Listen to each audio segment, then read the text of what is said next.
Hi, my friends. The other day you read the story and you listened to the story of the three little pigs. Well, today I'm going to read you the true story of the three little pigs. And after we finish, we're just going to compare the two to see how they are similar and how they are different.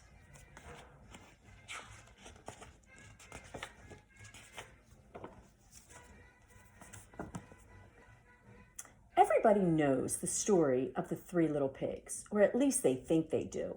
But I'll let you in on a little secret. Somebody knows the real story because nobody has ever heard my side of the story. I'm the wolf. Alexander T. Wolf. You can call me Al. I don't know how this whole big bad wolf thing got started, but it's all wrong. Maybe it's because of our diet. Hey, it's not my fault wolves eat cute little animals like bunnies and sheep and pigs. That's just the way we are. If cheeseburgers were cute, folks would probably think you were big and bad too. But, like I was saying, the whole big bad wolf thing is all wrong. The real story is about a sneeze and a cup of sugar. This is the real story. Way back in Once Upon a Time, I was making a birthday cake for my dear old granny. I had a terrible sneezing cold. I ran out of sugar.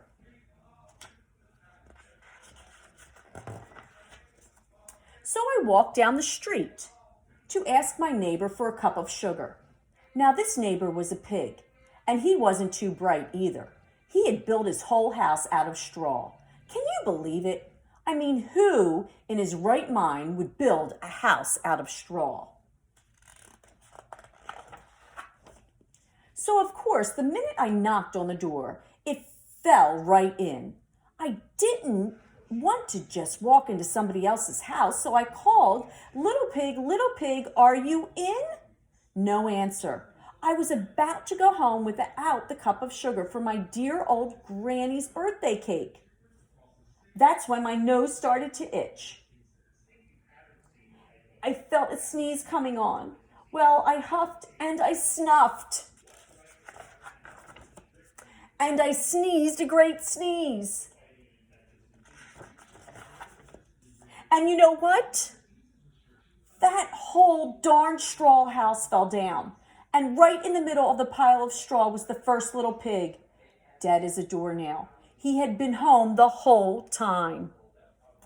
It seemed like a shame to leave a perfectly good ham dinner lying there in a straw, so I ate it up. Think of it as a big cheeseburger just lying there. I was feeling a little bit better, but I still didn't have my cup of sugar, so I went to the next neighbor's house. This neighbor was the first little pig's brother. He was a little smarter, but not much. He had built his house of sticks. I rang the bell on the stick house. Nobody answered. I called, Mr. Pig, are you in? He yelled back, Go away, wolf, you can't come in. I'm shaving the hairs on my chinny chin. I had just grabbed the doorknob when I felt another sneeze coming on. I huffed and I snuffed and I tried to cover my mouth, but I sneezed a great sneeze. And you're not going to believe it, but this guy's house fell down just like his brother's. When the dust cleared, there was the second little pig, dead as a doornail, Wolf's honor. Now you know food will spoil if you just leave it out in the open, so I did the only thing there was to do. I had dinner again. Think of it as a second helping. I was getting awfully full, but my cold was feeling a little better, and I still didn't have that cup of sugar for my dear old granny's birthday cake. So I went to the next house. This guy was the first and second little pig's brother. He must have been the brains of the family because he built his house with bricks. I knocked on the door. No answer. I called, Mr. Pig, are you in? And do you know what that rude little porker answered? Get out of here, wolf. Don't bother me again. Talk about impolite. He probably had a whole sack full of sugar, and he wouldn't give me even one little cup. For my dear sweet old granny's birthday cake. What a pig. I was just about to go home and maybe make a nice birthday card instead of a cake when I felt my cold coming on. I huffed and I snuffed and I sneezed once again.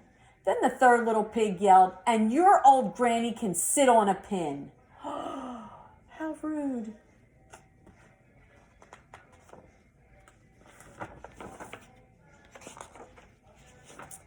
Now, I'm usually a pretty calm fellow, but when somebody talks about my granny like that, I go a little crazy. When the cops drove up, of course, I was trying to break down Miss Pig's door. And the whole time I was huffing and puffing and sneezing and making a real scene. The rest, as they say, is history. The news reporters found out about the 2 pigs I had for dinner. They figured a sick guy going to borrow a cup of sugar didn't sound very exciting. So they jazzed up the story with all of that huff and puff and blow your house down. And they made me the big bad wolf. That's it, the real story. I was framed. But maybe you could loan me a cup of sugar. I don't know. That story sounds a little far-fetched, my friends. Now, Mrs. Cugliata has attached a paper that I'd like you to do after you've listened to me read this story. And on this paper, it has the 3 little pigs, the story that you listened to this week, the 3 little pigs, and it has the true story of the 3 little pigs, the story that I just read. And in the middle, it says both. So I'm going to read you, there's another paper attached. I'm going to read you some facts about both of these stories, and you have to decide if it's in the real story of the 3 little pigs, or if it's in the true story of the 3 little pigs, or maybe it is in both stories. So let's turn this over. Let's get our other paper, and let's see. Let's see what we have here. The first sentence says, the wolf is waiting to bake a cake. Which wolf wanted to bake a cake? You know, it is the true story of the 3 little pigs. The next sentence says, oops, let's get that back up there. The next sentence says, the wolf is arrested and sent to jail. That didn't happen in the story of the 3 little pigs. You're right. It happened in the true story of the 3 little pigs. So we're going to cut that out and put that on that half of the circle.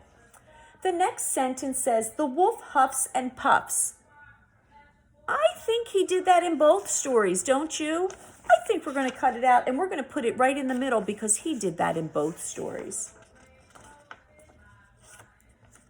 The wolf sets out to eat the pigs. Well, in the true story, he didn't set out to do that. He was going to get a cup of sugar. But we know in the story that we listened to the other day, yes, he was going to eat those pigs. So we're going to cut that out and just put it on this side. The pigs each build a house. Well, in the story you listened to the other day, they were building the house. So we're going to put that on that side. This side, in this story, the houses were already built. The wolf blows down the first and second house of the pigs. Well, he did that in both of the stories, so I think we're going to have to cut that sentence and we're going to have to put that in the middle. The third pig talks about the wolf's granny. Remember that? That was not very polite. We're going to put that on the true story of the 3 little pigs. And the next sentence says, the wolf is telling the story. Well, you know that was in our true story of the 3 little pigs. And the last sentence says, the wolf goes down the chimney. Well, we know that didn't happen in the story we read today, But it did happen in the other story, The Three Little Pigs. So we're going to cut it out and glue it on that side. When you're finished with your paper, please remember to have your mom or dad take a picture and send it to me. I'm sure you're going to do a great job.